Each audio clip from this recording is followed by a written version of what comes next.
آج بھی کچھ معاملات پر گفتگو ہوگی. آج ہمارے ساتھ مختلف مہمان یہاں پہ تشریف فرما ہوں گے، لیکن سب سے پہلے میں خوش آمدید کہوں گا ہمارے علامہ سجاد شبیر رضوی صاحب کو، جو روزانہ کی طرح آج بھی ہمارے ساتھ موجود ہیں. بہت شکریہ علامہ صاحب، آپ سے بڑی رہنمائی ہمیں مل رہی ہے، بہت سارے پیغامات موصول ہو رہے ہیں اور پذیرائی کافی ملی ہے گزشتہ روز، خاص طور پہ جو ہم نے گفتگو کی ہے بہت سارے لوگوں کے جو ذہنوں میں جو سوالات تھے، جو پریشانیاں تھیں، جو الجھنیں تھیں، وہ کافی حد تک دور ہوئی ہیں. اس کے لیے بڑی آپ کو مبارکباد. گفتگو کا آغاز کریں گے بلا تاخیر. علامہ صاحب، اب کیونکہ چند ساعتیں ہیں اور بار بار یہ پوچھا جاتا ہے کہ ہم لوگوں کے اندر بڑی کوتاہیاں یا کمیاں رہ گئی ہیں عبادات کے اندر، خاص طور پہ جس طرح کا لائف سٹائل اڈاپٹ کیا ہوا ہے اس میں بہت کم مواقع ملتے ہیں. یہ آپ سمجھ لیجئے کہ یہ تو کرونا وائرس کی وجہ سے اب تو ہمیں کافی جو ہے وہ ایز مل گئی، کیونکہ ہم گھروں پر جو ہے وہ زیادہ وقت ہم نے گزارا ہے. لیکن عموماً ہوتا یہ ہے کہ ہمارا جو لائف سٹائل ہے وہ اتنا ہیکٹک ہے، اتنا پیکڈ اسکیجول ہے کہ جس کی وجہ سے جو مختلف عبادات ہیں جو ماہ مبارک میں ہم کیا کرتے تھے وہ بھی نہیں کر پائے. ایسی صورت میں کیا کرنا چاہیے اور ان قیمتی لمحات سے فائدہ کس طرح اٹھایا جا سکتا ہے؟ میں چاہوں گا اس پہ تھوڑی سی گفتگو کی جائے. بسم اللہ الرحمن الرحیم. شکریہ یاسر بھائی. یقیناً آپ کا سوال جو ہے وہ بڑا اہم ہے، اور جس معاشرے میں اور آپ ہم سب سانسیں لے رہے ہیں وہاں پہ ہم دنیا کے معاملات میں اتنے الجھ چکے ہیں کہ عبادات کی طرف جو ہے ہم کبھی کبھی جو ہے وہ ادھر تواتر سے جو ہے وہ اس طرف جاتے ہیں. کرونا وائرس نے جہاں لوگوں کو گھر پہ بٹھا دیا، وہاں کرونا کے خوف سے، یعنی یہ ہونا تو یہ چاہیے تھا کہ اللہ کے ڈر سے ہم عبادت کرتے، مگر کرونا کے خوف سے کچھ لوگوں نے نماز بھی پڑھنا شروع کر دی اور کچھ لوگوں نے جو ہے روزہ بھی رکھنا شروع کر دیا، مگر یہ نہیں سمجھا کہ یہ کرونا سے بچانے والا بھی اللہ کی ذات ہے اور ساری جو کچھ کنٹرول ہے وہ اللہ کی ذات ہے. اور آج جبکہ ہم ان ساعتوں میں داخل ہو رہے ہیں جسے لیلۃ القدر کہا جاتا ہے، اور یہ ساعتیں جسے نصیب ہوں، سرکار دو عالم صلی اللہ علیہ وسلم فرماتے ہیں کہ بد نصیب ہے وہ انسان جسے لیلۃ القدر کی رات میسر آئے اور وہ اللہ سے مغفرت نہ مانگے، اللہ سے توبہ نہ کرے، اللہ سے رجوع قلب نہ کرے. یعنی رجوع قلب کی کیا معنی ہے؟ رجوع قلب یعنی جب ہم اپنے دل کو عبادت کی طرف راغب کریں گے، یہ نہیں کہ ہم صرف عبادت تو کر رہے ہیں، قلب کہیں پر ہے، نفس کہیں پر ہے، خیالات کہیں پر ہیں، اور آج کی رات جسے میسر آ جائے، جس کے لیے خدا کہتا ہے تمہیں گمان ہی نہیں کہ لیلۃ القدر کیا ہے، مگر تلاش کرنے کا حکم پھر بھی اللہ دے رہا ہے. بالکل ایسا ہی. اب تلاش کیسے کی جائے؟ اور اگر ہم تلاش کیے بغیر دنیا سے چلے گئے، ہم کہتے ہیں نا اہدنا الصراط المستقیم صراط الذین انعمت علیہم، راستہ ہمیں سیدھے راستے پہ چلا یا دکھا یا قائم رکھ راستہ ان لوگوں کا جن پر تو نے اپنی نعمتیں نازل کی. تو اب راستہ تلاش کرنا ہے ہمیں. اگر راستہ تلاش کیے بغیر دنیا سے چلے گئے تو یہ تو ناکامی ہوئی. اس لیے کہ اللہ کہہ رہا ہے کہ آپ خود دعا مانگ رہے ہیں اللہ سے سورہ حمد میں، سورہ شفا میں، کہ ہمیں سیدھے راستے پہ چلا، ہمیں سیدھا راستہ دکھا، ہمیں سیدھے راستے پہ. اسی طریقے سے اللہ یہ کہہ رہا ہے کہ لیلۃ القدر کو تلاش کرو ان طاق راتوں میں. اب کیسے تلاش کریں گے؟ تلاش کریں گے رجوع قلب سے. رجوع قلب ہوگا، دل میں اللہ ہوگا، دل میں خوف خدا ہوگا، وہ تمام چیزیں جو اللہ نے ہم پر لاگو کی ہیں اگر وہ چیزیں ہوں گی تو ہم لیلۃ القدر کو تلاش کر لیں گے. اور اگر لیلۃ القدر کو تلاش نہیں کیا تو خالی روح عبادت بغیر روح کے عبادت بیکار ہے. تو اب تلاش کرنا ہے ہمیں ان طاق راتوں میں لیلۃ القدر کو. لیلۃ القدر کیسے تلاش کریں گے؟ تمہیں ادراک ہی نہیں ہے. پہلے تو اللہ نے یہ بھی کہہ دیا کہ تمہیں سمجھ ہی نہیں ہے کہ لیلۃ القدر ہے کیا. وہ 1000 مہینوں سے افضل ہے. یعنی آج کی رات جو ہے وہ 1000 مہینوں سے افضل ہے. ایک رات تو جو 1000 مہینوں سے افضل ہوگی، اس رات میں سجدہ کتنا افضل ہوگا، اس رات میں سجود کتنا افضل ہوگا، اس رات میں قنوت کتنا افضل ہوگا، اور پھر اس رات میں توبہ کتنی افضل ہوگی. اور توبہ کیسی؟ توبہ یہ نہیں کہ صبح توبہ کی شام کو پھر وہی کام کرنے لگے. توبہ یہ ہوتی ہے، توبہ کے لیے علماء نے لکھ دیا تمام مکاتب کے کہ توبہ یہ ہے کہ ایک دفعہ اللہ کی بارگاہ میں کہہ دیا جائے پروردگار اب یہ کام نہیں کروں گا، تو قیامت تک اس کام کی طرف جو ہے انسان کو جو ہے وہ جانا نہیں. اور اب تلاش کرنا ہے لیلۃ القدر کو آج کی رات میں. بد نصیب ہوگا جو آج کی رات اسے میسر آ جائے اور وہ لیلۃ القدر تلاش نہ کرے. نہیں معلوم کہ لیلۃ القدر کیا ہے، روایتوں میں ملتا ہے. امام جعفر صادق علیہ السلام سے پوچھا کہ فرزند رسول لیلۃ القدر سے مراد کیا ہے، مراد کیا ہے؟ تو آپ نے فرمایا لیلۃ القدر سے مراد میری دادی فاطمہ الزہرا سلام اللہ علیہ۔ اب اس کا مطلب کیا ہے کہ ان کی زندگی دیکھیں، ان کا تقوی دیکھیں، ان کی عبادت دیکھیں، ان کا یقین دیکھیں، ان کا صبر دیکھیں، ان کی شجاعت دیکھیں، کامل خاتون آپ کو فاطمہ الزہرا ملیں گی، ان کی اولاد جوانان جنت کے سردار، یعنی ان کی سیرت کو جس نے پا لیا اس نے لیلۃ القدر کو پا لیا۔ سبحان اللہ، بہت خوب، بہت خوب، یہ بڑے قیمتی آپ سمجھ لیں کہ الفاظ سے اس کو سمجھنا ضروری ہے۔ یہ جو اشارہ دیا گیا ہے اس سے مراد یہی ہے کہ سمجھنے والوں کے لیے اشارے رکھے گئے۔ اللہ تعالیٰ قرآن کریم میں بھی یہ ارشاد فرماتا ہے کہ ہم نے یہ جو بھی سارے معاملات ہیں، دنیا کے جو راز ہے، یہ ان لوگوں کے لیے ہیں جو سمجھ رکھتے ہیں، یہ اس لیے بچھائے گئے ہیں کہ وہ اللہ کو پہچان سکیں، اس کی وحدانیت کو پہچان سکیں۔ تو یہ معاملات ہے۔ اور ایک سوال اور بھی پوچھا جاتا ہے، بہت فریکوینٹلی یہ کویسچن پوچھا جاتا ہے، وہ یہ کہ یہ جو پابندی، بڑی بدقسمتی ہماری ہے کہ یہ 29 تک جب تک یہ ماہ مبارک جاری رہتا ہے، چاند رات تک یہ سارے سلسلے رہتے ہیں، یہ محافلیں بھی ہو رہی ہیں، یہ تراویح کا بھی اہتمام کیا جا رہا ہے، یہ نمازوں کی بھی پابندی بڑی سختی سے کی جا رہی ہے، لیکن جیسے ہی چاند نظر آتا ہے، ہائے بڑی بدقسمتی ہے کہ یہ ساری رونق جو ہے وہ لوٹ جاتی ہے، وہ مساجد کے اندر جو اہتمام ہوا کرتا تھا وہ بھی ختم ہو جاتا ہے، یہ تمام سلسلے ختم ہو جاتے ہیں۔ یہ کیوں ایسا ممکن نہیں ہو پاتا؟ یہ ہر دفعہ کوشش کرتے ہیں، پابندی رکھتے ہیں، لیکن جیسے ہی ماہ مبارک رخصت ہوتا ہے فوراً سے زندگی اپنے دوبارہ ٹریک پر آ جاتی ہے جس کے اوپر یہ چلے جا رہے ہیں۔ کیسے اس کو اپنایا جائے؟ دراصل بدقسمتی سے مسلمان جو ہے رمضان میں جو عبادات کر رہا ہے، یہ عبادت تو پورا سال ہونی چاہیے۔ بالکل ٹھیک ہے۔ جس طریقے کا تقوی مسلمان اختیار کر لیتا ہے، ہم سروں پہ ٹوپی پہن لیتے ہیں، سفید شلوار قمیص پہن کے جمعے کی نماز کے لیے جاتے ہیں، تو یہ تو ہر جمعے پہ اہتمام ہونا چاہیے۔ بالکل ٹھیک ہے۔ ہر روز ہمیں اللہ سے رجوع قلب کرنا چاہیے، ہر روز اللہ سے خوف خدا کرنا چاہیے۔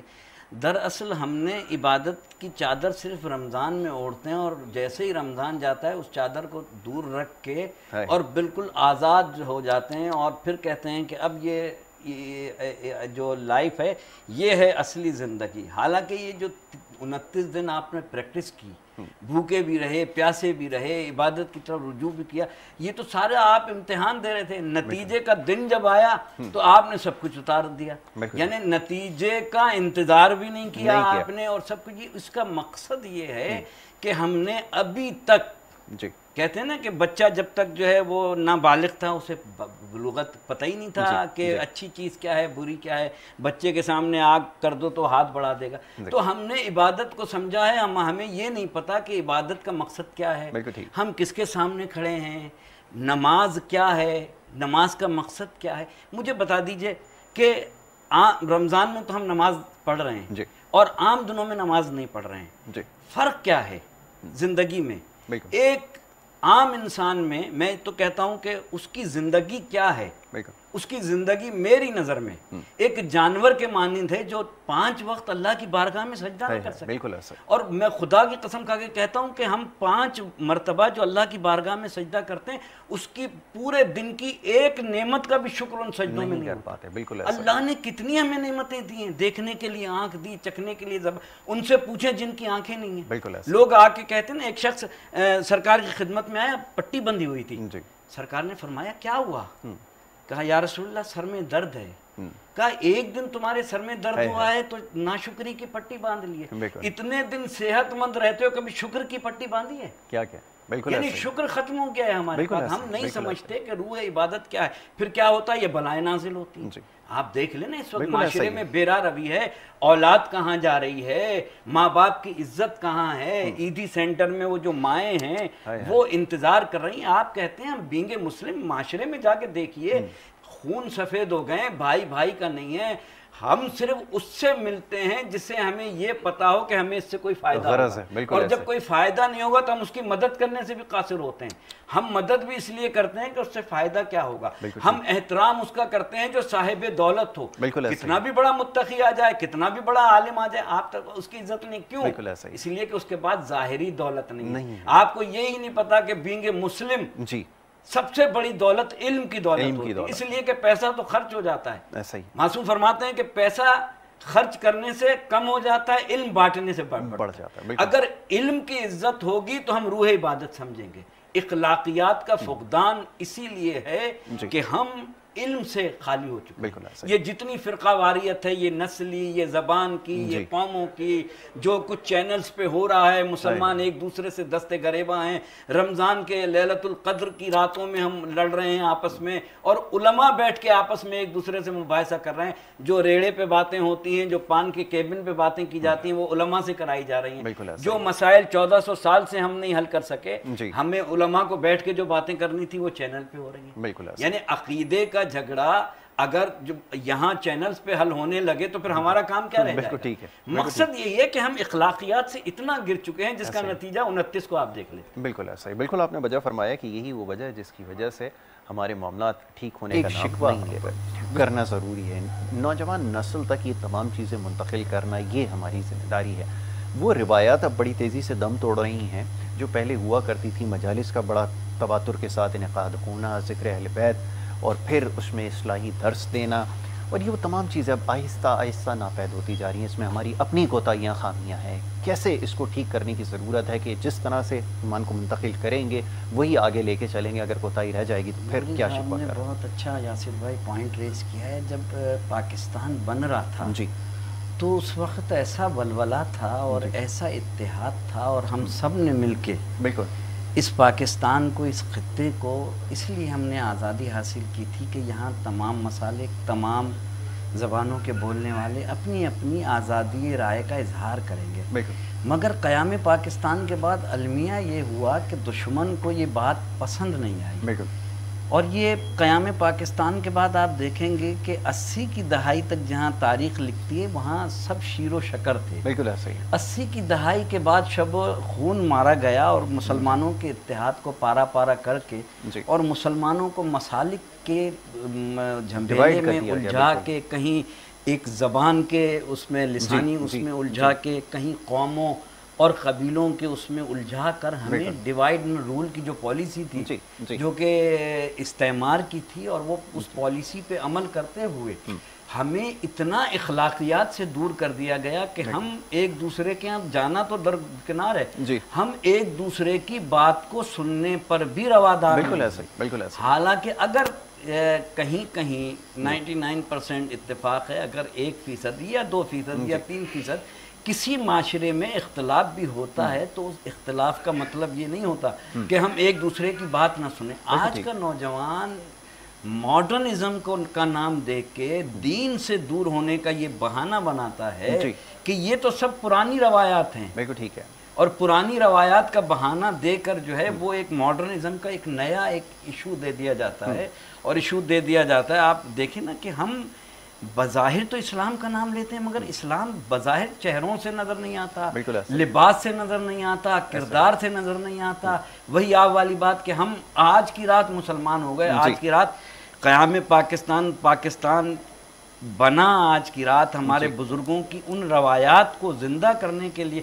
اخلاقیات تو جب آئے گی جب ہم بزرگوں کے پاس بیٹھیں گے، بالکل ایسا ہی. بزرگوں کی محفل میں بیٹھیں گے، بزرگوں کا احترام کریں گے، ان سے سمجھیں گے. پرانے زمانے میں دیکھتے تھے کہ رات کو بزرگ گلی میں بیٹھ جاتے تھے، نوجوانوں سے باتیں ہوتی تھی، وہ اپنی پرانے ان کو قصے سنایا کرتے تھے کہ انڈیا میں ہم نے یہ کیا، ہماری یہ روایت.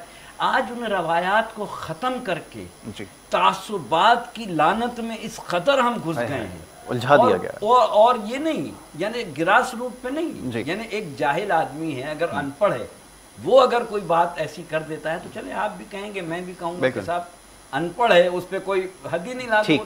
مگر ایک لٹریٹ آدمی، ایک پڑھا لکھا آدمی، سمجھ بوجھ رکھنے والا آدمی جو یہ سمجھ رہا ہے کہ آج پاکستان ایک طرف کرونا وائرس کا شکار ہے، ہم بھوک و افلاس کا شکار ہیں. کوئی ایسی بات ہو جائے جس سے کوئی بھوکا تلوار اٹھا کے، خنجر اٹھا کے، پسٹل اٹھا کے کسی کو نقصان پہنچا دے.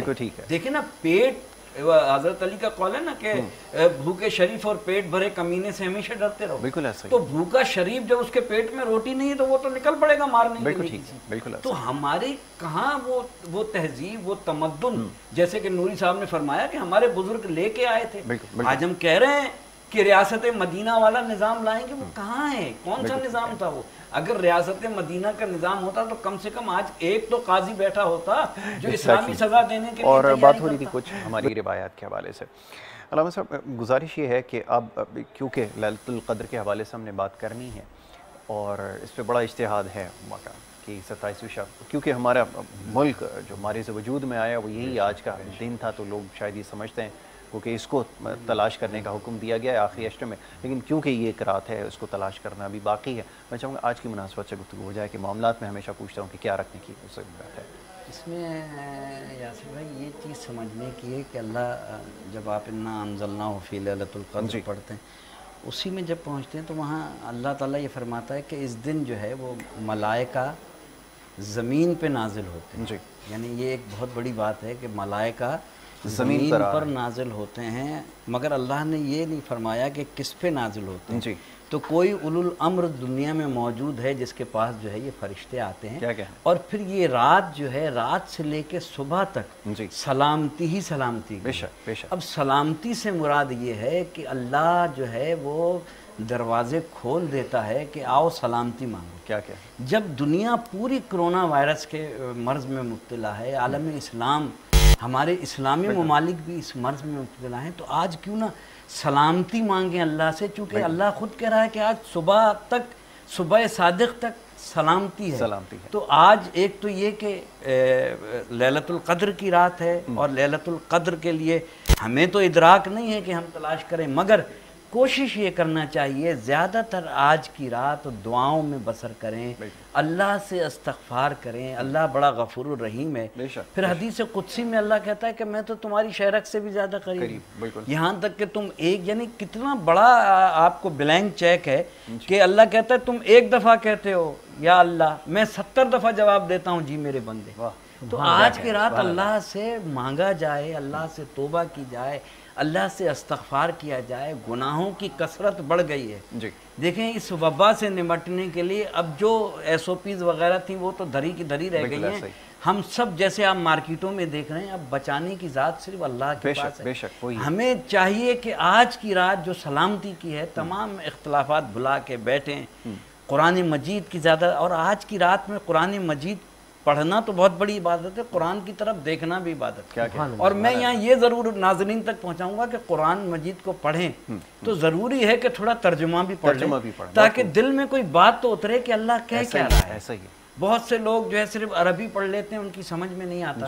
تو جن کو عربی نہیں سمجھ میں آتی ان کے لیے میں کہتا ہوں کہ اگر دعائے کمیل بھی پڑھیں تو اس کا ترجمہ تو پڑھیں کہ آپ اللہ سے کہہ کیا رہے ہیں، اللہ سے مانگ کیا رہے ہیں، کن گناہوں کی بخشش مانگ رہے ہیں۔ تو بخشش کی رات ہے، گناہوں سے مغفرت کی رات ہے۔ اور پھر آج سب سے بڑا تحفہ یہ کہ اللہ نے ہمیں ایک آزاد ریاست عطا کی، ایک ایسی ریاست عطا کی جس میں پوری، یقین مانے آپ بتائیے کہ یہاں کون سی نعمت ہے جو ہمارے پاس بتائیے، مگر ہم اس کا شکر ادا نہیں کر پاتے۔ ٹھیک ہے غلطیاں ہیں، اللہ تعالیٰ ہماری غلطیوں کو معاف کرے گا۔ آج کی رات بلینک چیک ملی ہے، خدا کے واسطے آج کی رات کو ضائع نہ کریں۔ اچھا یہ فرمائیے گا، کیونکہ اب ہماری جو خواہشات ہیں وہ بڑی عجیب ہیں، اور یہ جو مادی چیزیں ہیں، جو بڑی مٹیریلسٹک ہماری لائف اور اپروچ ہو گئی ہے، ان چیزوں کے پیچھے بھاگنا یہ کیسا ہے، اور دعاؤں میں ان کا طلب کرنا کیسا ہے؟ کیونکہ یہاں پر دیکھا یہ گیا ہے کہ وہاں پہ آپ کو زیادہ رش نظر آئے گا، اس مسجد میں، اس جگہ پہ جہاں پر یہ دعائیں کی جا رہی ہوں گی کہ جناب جو مالی معاملات کو بہتر بنا دے، کاروبار میں برکت ہو جائے، یہ سلسلے بہتر ہو جائے،